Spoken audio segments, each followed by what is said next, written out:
స్థలంలో కూర్చివేయడం తప్పులేదు. ఎందుకంటే రోడ్లు కావచ్చు, చెరువులు కావచ్చు, ఏదైతే ఈ చిలుకు పడితే చిత్తడిగా ఉండేది, మొత్తం రోడ్లన్నీ జలమయమైపోయేది, చాలా వరకు ప్రాణ నష్టం జరిగేది, చాలా వరకు కరెంటుకు నష్టం జరిగేది. ఇలాంటి హైదరాబాద్ సిటీలో చాలా ఉన్నాయి. కానీ సిటీ విస్తరించకపోయిన నేపథ్యంలో మొత్తం మీద హైడ్రా మాత్రం ఉక్కుపదం వేస్తుంది ఒక రకంగా చూస్తే. కానీ ఇప్పుడు కట్టిన ఇండ్లు కాకుండా గత 30 సంవత్సరాలుగా 40 సంవత్సరాలకు కట్టిన ఇండ్లను అధికారుల పర్మిషన్ తోటే కట్టుకున్నాం. ఇటు ఆ ల్యాండ్కు సంబంధించి డాక్యుమెంట్ ఉన్నాయి, మాకు పర్మిషన్ ఇచ్చింది, జిహెచ్ఎంసీ పర్మిషన్ ఇచ్చాది, ఇవన్నీ కూడా ఉన్నాయి. ప్రతి ఒక్క పర్మిషన్ తీసుకున్నాం. కానీ ఇప్పుడు హైడ్రా వచ్చి కూలగొడుతుంది. మా పరిస్థితి, మా గోడు ఎవరికి పెట్టుకోము. మేము బ్యాంకులో లోన్ తీసుకున్నాం, ₹2 మిత్తికి, ₹3 మిత్తికి, ₹5 మిత్తికి తీసుకొచ్చి వడ్డీలు కట్టలేకపోతున్నాం. ఇప్పుడు మా ఇల్లు పోతే మేము చేసుకునే పని ఎక్కడ, మేము ఉండేది ఎక్కడ? ఇలాంటి అధికారులపైన ఎలాంటి చర్యలు చేపడుతున్నారు? మా ఇల్లు కూలుస్తున్నా నిజమే, కానీ అధికారులు ఇచ్చిన పర్మిషన్ ఇచ్చిన అధికారులపైన ఎలాంటి చర్యలు తీసుకుంటుంది ప్రభుత్వం? కానీ నిమ్మక నీరనతో ప్రభుత్వం వ్యవహరిస్తుంది అనే ఆరోపణలు వస్తున్నాయి. ఏమంటారు? ఒకటండి, ఇప్పుడు వాస్తవానికి పాపం లోన్లు తీసుకొని కట్టుకోవచ్చు, పర్మిషన్స్ అవన్నీ ఉన్నాయి అని కట్టుకుంటారు ఎవరైనా. అది అక్కడ ఏం జరిగింది అనేది గత ప్రభుత్వము చేసిన మోసం. అవన్నీ మీరు ఆలోచించాలి. ఎంతమంది ఇవాళ బీఆర్ఎస్ ప్రభుత్వము మాకేం సంబంధం లేదు, అధికారులు చెప్పినట్టు మేము చేసినామని వాళ్ళు చెప్తారు, సింపుల్గా తప్పించుకుంటారు. హైడ్రా విషయంలో అనేది రేవంత్ రెడ్డి గారికి ఒకటే అండి, రేవంత్ రెడ్డి గారు రాష్ట్రం మంచిగా ఉండాలి, రాష్ట్రంలో ప్రజలు మంచిగా ఉండాలి అనేది ఒక నినాదంతోనే వెళ్తున్నారు. ఇవాళ రాష్ట్ర ప్రభుత్వము ఏ కార్యక్రమం చేసినా ప్రజలకు అనుకూలంగా ప్రజల కోసమే చేసేది తప్ప సొంతంగా తన కుటుంబానికి ఏదో జరగాలి, తన కుటుంబం మొత్తం ఏదో అది కావాలనే విషయం అయితే కాదు. నేను ఒకటే చెప్పాలి, ఈరోజు సార్ చెప్పారు, మున్సిపల్ శాఖ అడ్మినిస్ట్రేషన్ అనేది రేవంత్ రెడ్డి గారి దగ్గర పెట్టుకున్నారు అంటే అది లాభాల కోసం పెట్టుకున్నది కాదండి. హైడ్రా విషయంలో దాన్ని ఉక్కుపాదం మోపాలి అంటే 100% రేవంత్ రెడ్డి గారు ఒక బాధ్యతగా ఆ శాఖను దగ్గర పెట్టుకొని పర్యవేక్షిస్తున్నారు. అంతే తప్ప ఎవరి మీదనో నమ్మకం లేకనో లేకపోతే ఇంకేదో లేకనో కాదు. లాభాలు ఉంటేనే శాఖలు దగ్గర పెట్టుకోరండి. ఇప్పుడు విద్యాశాఖ ఉంది ఎగ్జాంపుల్, ఆ విద్యాశాఖ నిర్వీర్యం అయిపోయింది గత ప్రభుత్వంలో. కాబట్టే ఇప్పుడు స్కూల్స్కి మంచిగా ప్రైవేట్ స్కూల్స్కి మాదిరిగా 2,000 కోట్లు కేటాయించి ప్రతి స్కూల్స్కి కూడా నిధులు ఏర్పాటు చేసినట్టుగా హైడ్రా విషయంలో కూడా సరే వారు నష్టపోతుండొచ్చు, మేము కాదనం, కానీ తీసుకునేటప్పుడు అలా మనం ఒకసారి ఆలోచించాల్సింది. కొన్ని రిజిస్ట్రేషన్ చేసినప్పుడు వాళ్ళ కూడా తప్పే, వాళ్ళ అధికారుల మీద కూడా తప్పకుండా చర్యలు తీసుకుంటారు. ఇప్పుడు ఇంకొకటి, చాలా మంది చిన్న వాళ్ళే ఊళ్ళగొడుతున్నారు, పెద్దవాళ్ళే ఊళ్ళగొట్టలేదు అని చాలా సందర్భాలలో నేను విన్నాను.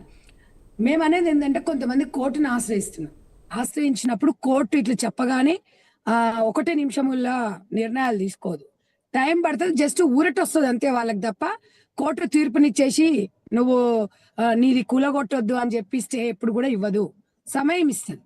దీన్ని బట్టి వాళ్ళకున్న డాక్యుమెంట్స్ బట్టి ఇది నాదే అని ఇక్కడ ఉన్న పిటిషన్ ఎవరైతే ఇస్తారో వాళ్ళు, అక్కడ ఉన్న లాయర్, అడ్వకేట్ ఇవన్నీ గవర్నమెంట్ పర్యవేక్షిస్తుంది తప్ప చూసి పరిశీలన చేసి తర్వాత ఒక తీర్పు అనేది ఇస్తుంది. దానికి ఆపేశారు వాళ్ళ గులగొట్టకుండా వాళ్ళది రైట్ అయిందని కోర్టు చెప్పదు, ప్రభుత్వం కూడా చెప్పదు.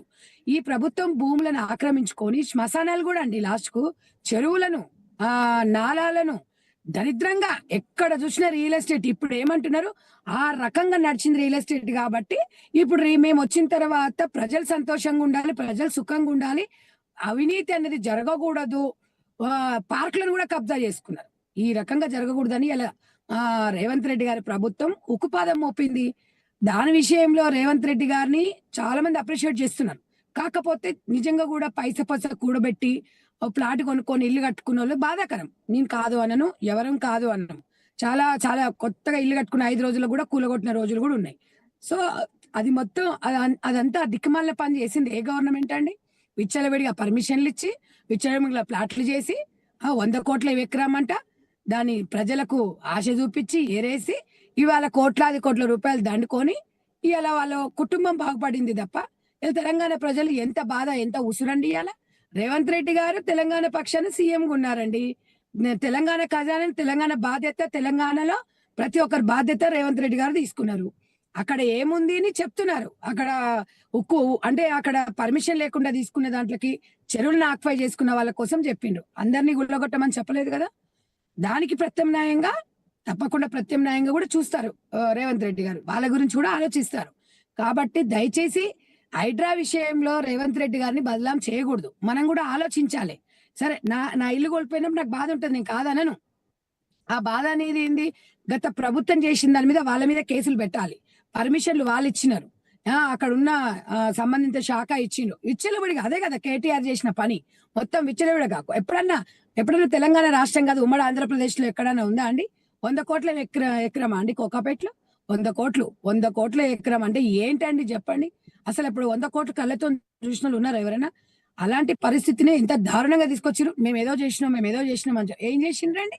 ఇప్పుడు ఇంత పెద్ద అపార్ట్మెంట్స్ ఉన్నాయండి గచ్చిబౌలి, కొండాపూరు, అక్కడ మణికొండ సైడు విచ్చలవిడిగా పర్మిషన్లు ఇచ్చేసి పెద్ద పెద్ద గ్రౌండ్లు తీసేసి పెద్ద పెద్ద సొరంగాలు తీసేసి అపార్ట్మెంట్లు కట్టిరు. అంత పెద్ద కోట్లు పెట్టి కొనుక్కున్నాడు, వర్షం వస్తే మొత్తం సెల్లార్లకు నీళ్ళు వచ్చి బయటికి రాని పరిస్థితులు ఉన్నాయి. కాస్ట్లీ కార్లు మునిగిపోతుంది. ఇవన్నీ అనిపిస్తలేవండి మాట్లాడే వాళ్ళకి? నేను ఒకటే చెప్తున్నాను, ఇవాళ ఇప్పుడు సరే బతికి కనీసం బఠానీలన్నా అమ్ముకొని తింటాం గాని అనే పరిస్థితిలో కొన్ని సందర్భాలలో కూడా వచ్చినాయి. ఎందుకు అంటే మీరు వాటర్ ఇళ్లలోకి వచ్చిన రోజులు ఉన్నాయి, మునిగిపోయిన రోజులు ఉన్నాయి నాలాల విషయంలో. అలాంటివన్నీ సక్రదిద్దాల్సిన బాధ్యత సీఎం గారిది ఉంది. సీఎం గారు ఏమన్నా ఈ ఇల్లు కొట్టేస్తే ఈయనకేమన్నా 20% కమిషన్ వస్తుందా, లేకపోతే ఇంకో ఇల్లు కూడా కొట్టేస్తే కమిషన్ వస్తుందా అండి? అలా చిల్లర మాటలు మాట్లాడొద్దు. ఒక్కటే, చిల్లర రాజకీయాలు చిల్లరకు సాగలేదు. హైడ్రా అంటే అవును ఇచ్చింది, 10 సంవత్సరాలు వాళ్ళ అధికారంలో ఉన్నారు. మేము మాది ఏదైనా పర్మిషన్లు ఒక 5% 10% ఏమని ఇచ్చినా కూడా చూపించండి. కానీ ఈ రకంగా మాత్రం మేము ఇంత ఘోరంగా పర్మిషన్లు ఇచ్చి ఈ రకంగా అయితే ఎప్పుడు కూడా చేయలేదు. మేము ఇలా గిరిజనులకు అర్జునులకు ఇలా ఎన్నో పీడి భూములను ఎంతో దున్నుకుల వాళ్ళకి భూమి అని చెప్పేసి వాళ్ళకి ఇచ్చి ఇవాళ మనం ఎంకరేజ్ చేసిన గవర్నమెంట్ కాంగ్రెస్ గవర్నమెంట్. ఇంద్రమ్మ పాలన అనేది చాలా చక్కగా ఉంటదండి. మీరు ఇక్కడ చెరువు పక్కనే ఉన్నాయి, మనం అన్ని చూస్తున్నాం కదా సార్, అన్ని లైవ్ లో చూస్తున్నాం. ఆ చెరువు పక్కన ప్లేస్ ని ఆక్యుపై చేసుకొని ఇల్లు కట్టుకుంటే మరి అక్కడ చెరువులకు వచ్చిన నీళ్ళు ఎక్కడ పోతాయి సార్? అవి చెప్పండి, మీరే చెప్పండి. ఇవన్నీ మనం ఆలోచించొద్దా? రేవంత్ రెడ్డి గారు చాలా మంది మెచ్చుకున్నారు, కొంతమంది తిట్టుకున్నారు. ఇక అందరు మెచ్చుకోవాలి, అందరూ చేయాలి అనేది ఉండదు. ఇంట్లో ఒక 3 పిల్లలు ఉన్నా కూడా 3 పిల్లల తండ్రి ఒకటేసారి ఎవరికి న్యాయం చేయలేడు.